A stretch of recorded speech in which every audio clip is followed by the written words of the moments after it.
這片是台北市另外路附近的啦，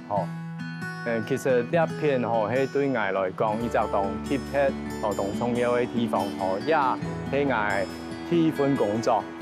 做歷史，我做這片，有機會聽聽我的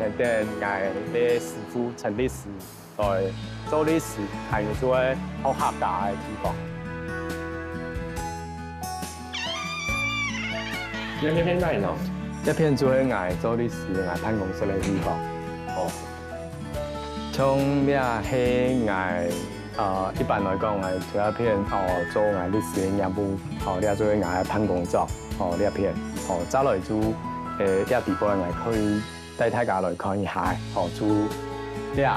就是陳律師佢的辦公室，佢的辦公室，像這片有一種相片，就是你陳律師40周年，佢做歷史的業務的時間，也就傳飛來翕個相。剛出道的時候，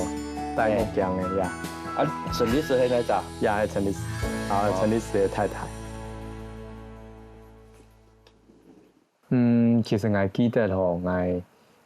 考到歷史教養時就開始投履歷。12生後耶誕節放榜，開始就投履歷，差不多出到1年上旬還沒任何一個回應，說你可以來面試。不過我教養時就想講有一個同學去推薦講陳錫纔律師故說我就鼓起勇氣啦因為一般來講面試都是投履歷，我還參加打電話過來，然後陳律師教養時打過來的時間，我想到係陳律師來接一下電話，我接電話的時間其實睇佢唔係本來講唔係那隻學校畢業嘅有乜個工作經驗，佢點都係因為談到我相拍，佢就講唔係客家人喎，來談到的時間我就記沙龍啊兩班我就轉換聲道，就是講係啊我係客家人不過教養時就按量我哋通電話開始就用客家話來聽佢打嘴鼓啊。其實係咪受到陳律師的影響啦？因為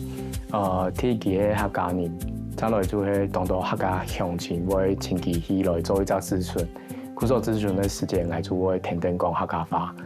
再來就係後來就有一機會就聽聽佢做客家嘅生活法律嘅廣播節目，咩有準備到嘅法律嘅一隻